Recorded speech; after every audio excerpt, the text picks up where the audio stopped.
ఓం నమో నారాయణాయ. వారాహి అమ్మకు నమస్కారం చేసుకుంటూ అమ్మవారి దయ ఆమె చల్లని చూపులు మనందరిపై ఉండాలి అని చెప్పి మనస్ఫూర్తిగా కోరుకుంటూ ఈరోజు వీడియో స్టార్ట్ చేస్తున్నాను ఫ్రెండ్స్. ఇక ఈరోజు వీడియోలో అమ్మవారి వాగ్దానంగా వారాహి అమ్మ మనకేమందిస్తున్నారు అంటే, బిడ్డ, నువ్వు పడుతున్నటువంటి బాధకి ఒకే ఒక కారణం ఉందమ్మా. ఇప్పుడే ఈ వారాహి అమ్మ మాట విను. నువ్వు ఇంతలా బాధపడడానికి కారణం ఎవరో తెలుసా? ఒకే ఒక్కరు.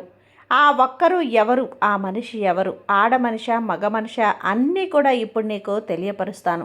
నువ్వు వినకుండా అశ్రద్ధగా ఉన్నావు అంటే ఇంకా నష్టపోతావు, ఇంకా బాధపడతావు. కాబట్టి ఒక్కసారి ఈ వారాహి అమ్మ చెప్పే మాటని ఆలకించు. నీకు ఆ వ్యక్తి ఎవరు అనేది తెలియపరుస్తాను అని చెప్పి వారాహి అమ్మ తన వాగ్దానాన్ని మనకు అందించడానికి ఈరోజైతే వచ్చేసారండి.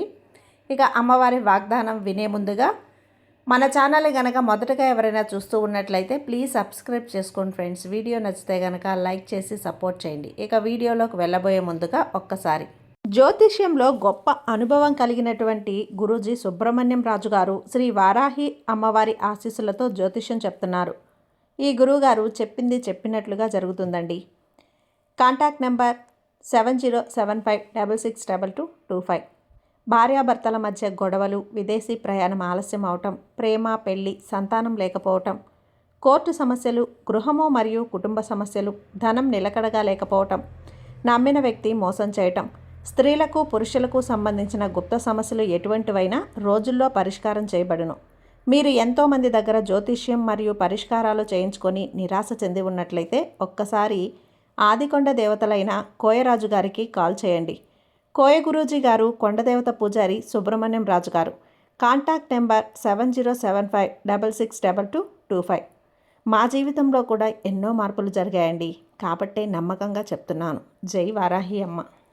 ఇక వీడియోలోకి వచ్చేస్తే, బిడ్డ, నీ జీవితంలో ఒక వ్యక్తి వల్ల నువ్వు చాలా బాధపడుతున్నావు. ఇప్పుడు నువ్వు ప్రస్తుతం కూడా ఆ వ్యక్తి వల్లే ఎంతో బాధపడుతున్నావమ్మా. ఆ బాధకి కారణం ఎవరు? ఇప్పుడు కానీ నువ్వు నిర్లక్ష్యం చేశావు అంటే ఇంతకింత బాధపడి ఎంతో నష్టపోతావు. కాబట్టి నీ వారాహి అమ్మ మీద నమ్మకంతో ఒక్కసారి విను. నేను చెప్పే మాట నీకు అక్షరాల జరిగే తీరుతుంది. నువ్వు జాగ్రత్త వహిస్తే నీవు పడే ఆ బాధ తగ్గటమే కాకుండా నష్టపోకుండా కూడా ముందు చాలా జాగ్రత్త పడగలుగుతావు. ఈ వారాహి అమ్మ మాటల మీద నీకు నమ్మకం ఉంది కదా, కాబట్టి నమ్మకం మీదే ఒక్కసారి విను. వారాహి అమ్మ, నాకు ఎవరు ద్రోహం చేసేది, నేను ఎవరి వల్ల బాధపడుతున్నానని ఆలోచనలో నువ్వు పడ్డావు కదా బిడ్డ. అది ఎవరో తెలుసుకునే ముందు నీ గురించి నువ్వు తెలుసుకో. ఒక్కసారి నీ గురించి నీకు చెబుతాను విను. నువ్వు చాలా అందరినీ కూడా గుడ్డిగా నమ్మేస్తూ ఉన్నటువంటి వ్యక్తివి. అందరూ కూడా నా వాళ్ళు అనుకొని మురిసిపోయే వ్యక్తివి. ఒక ప్రేమగా ఒక మాట మాట్లాడినా వాళ్ళు నా వాళ్ళు అని కరిగిపోయే రకానివి. అలాంటి వారే నిన్ను నమ్మకంగా మోసం చేస్తూ ఉన్నారు. నిన్ను దగా చేస్తున్నారు, నిన్ను కుట్ర పన్నుతున్నారు, నీకు నష్టం కలిగిస్తున్నారు. నీకు తెలియకుండానే వాళ్ళ వల్ల నీకు బాధ కలుగుతుందమ్మా. అదంతా కూడా నీకెందుకు ఇలా జరుగుతుంది అర్థం కాకుండా అయోమయంలో కూడా ఉన్నావు. నీ వారాహి అమ్మ ఉన్నాను కదా. వాళ్ళు ఎవరో కాదు తల్లి, నీ దగ్గర వాళ్ళే, నీతో ఉండేవాళ్ళే, నీతో పనిచేసే వాళ్ళు కావచ్చు, లేదా నీ స్నేహితులు కావచ్చు, నీ ఇంట్లో వాళ్ళు కావచ్చు. అది ఎవరైనా సరే ఆ వ్యక్తి నీకు చాలా దగ్గర వ్యక్తి. నువ్వంటే ఇష్టం లేకుండా నిన్ను ఎక్కడ దెబ్బ కొట్టాలి అని అనుకోకుండా లోపలే నిన్ను బాధ పెట్టాలని చెప్పి చూస్తుంది. చిన్న విషయాలలో నీకు అడ్డుగా ఉంటుంది.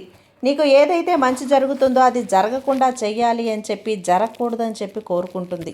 అలాగే నీకు ఏదైనా లాభం వచ్చేలాగా ఉంటే అది రాకుండా ఉండాలి అని ఆశిస్తుంది.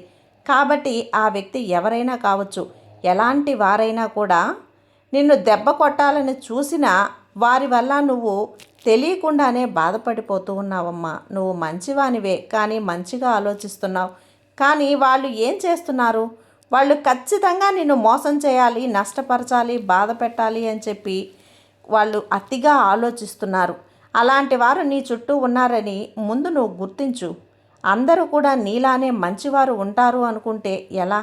అందరూ అలా ఉండరమ్మా. అందరూ కూడా వాళ్ళ స్వార్థానికి వాళ్ళు ఉంటారు. వాళ్ళ స్వార్థం మాత్రమే చూసుకుంటారు. అలాంటప్పుడు నీ మంచి ఎవరు ఎక్కడ చూసేది చెప్పు? ఇక్కడ ఎలా ఆశిస్తావు? ఎలా ఆశిస్తే అది నీకు భ్రమ మాత్రమే అవుతుంది తల్లి. ఆ భ్రమలో నుంచి బయటకి రా.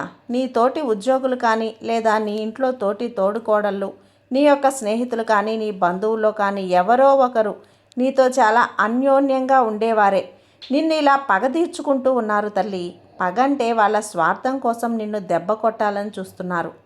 వారి స్వార్థం కోసం నిన్ను కొంచెం అయినా సరే బాధ పెట్టాలని చూస్తున్నారు. నీకు మంచి జరగకూడదు అని చెప్పి వాళ్ళు వేడుకుంటున్నారు. కాబట్టే నువ్వు ఇలా బాధపడుతూ ఉన్నావు. నీకు వ్యాపారంలో వచ్చిన నష్టాలైనా, లేదా ఇంట్లో పడే బాధలకైనా, ఏది విలువ, నీకు ఎంత పని చేసినా సరే నీకు విలువ రాకుండా ఉండటానికి వాళ్ళు సకల ప్రయత్నాలు చేస్తున్నారు.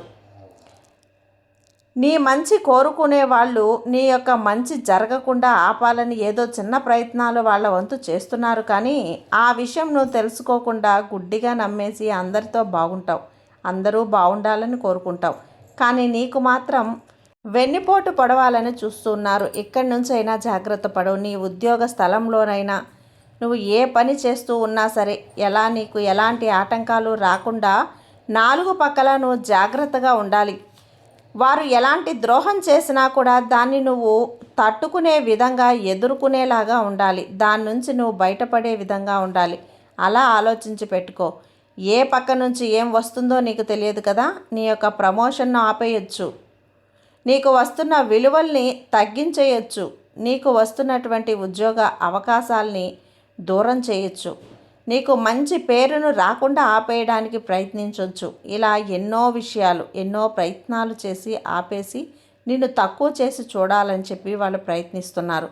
కాబట్టి జాగ్రత్తగా ఉండు. అలాగే ఇంట్లో నీ తోటికోడళ్ళ వల్ల చిన్న చిన్న ఈర్ష్యలు, తగాదాలు అలాంటివి నీకు వస్తూ ఉంటాయి కదా. అవేమీ కూడా నీకు రాకుండా మంచిగా ఉండాలని నేను ప్రయత్నిస్తున్నానమ్మా. నిన్ను బాధ పెట్టి వేడిపిస్తూ ఉన్న చిన్న చిన్న విషయాలకే నీ మనసును నువ్వు బాధ పెట్టుకుంటున్నావు. వాళ్ళ నుంచి కూడా నువ్వు కొంచెం జాగ్రత్తగా ఉండాలి. ఇక నువ్వు నమ్మి నీ ప్రాణ స్నేహితులు కూడా నేను దెబ్బ కొట్టాలి అని చెప్పి, నీకు ఒక విషయం జరగకూడదు అని చెప్పి ఎదురు చూస్తూ ఉన్నారు. అలాంటి వారికి అవకాశం అనేది ఇవ్వద్దు బిడ్డ. నీ పని నువ్వు చూసుకో. నువ్వు ఖచ్చితంగా నువ్వు చేయవలసిన పని అనేది, ఏకాగ్రత అనేది ఉండాలి. ఒకరు ఎలా ఉన్నారు అనేది కాకుండా ఒకరి కోసం నువ్వు ఏది వదులుకోనవసరం లేదు. ఏ పని అంటే నీ పని ఇతరులకి ఏ కష్టం కలగకుండా నీకు వచ్చే లాభాన్ని నువ్వు హ్యాపీగా అనుభవించు.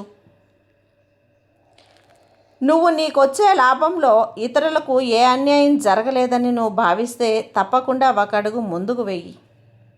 స్నేహితుల కోసం వదిలిపెట్టటమో, ఇంట్లో వాళ్ళ తోడుకోడళ్ళ కోసమో వదిలిపెట్టటమో, ఉద్యోగ స్థలంలో వాళ్ళ కోసం ఏమనుకుంటారో వీళ్ళేమనుకుంటారో అని మాట అనేది వెనక్కి తీసుకోవటమో, ఇలా ఏమీ చేయవలసిన అవసరం లేదు. నువ్వు మౌనంగా ఉంటావు. మౌనంగా ఉంటే నీకు అన్నీ సర్దుకుంటాయని కొన్నిసార్లు మాట్లాడే తీరాలి తల్లి. అలా మాట్లాడితేనే నువ్వంటే ఏంటో వాళ్ళకి తెలుస్తుంది, నీ విలువ అంటే ఏంటో వాళ్ళకి తెలుస్తుంది. కొన్ని దగ్గర మాట్లాడకుండా మౌనంగా ఉంటే ఆ మౌనంలో చాలా ప్రాబ్లమ్స్ కూడా సాల్వ్ అవుతాయి. కానీ కొన్ని దగ్గరలో మాట్లాడే తీరాలి. మాట్లాడితే మాత్రమే కొన్ని సమస్యలు అనేవి పరిష్కరించబడతాయి. కాబట్టి ఎక్కడ మాట్లాడాలి, ఏం మాట్లాడాలి అనే పక్కం కూడా నీవు ఖచ్చితంగా తెలుసుకొని తీరాలి బిడ్డ. ఆ పక్కం అనేది నీలో వచ్చినప్పుడే నీ జీవితం లాభాలలో దూసుకెళ్తుంది, ఆనందంలో దూసుకెళ్తుంది, అలాగే సంతోషంతో నిండిపోతుంది. ఈ విషయాలు నువ్వు గుర్తుంచుకో.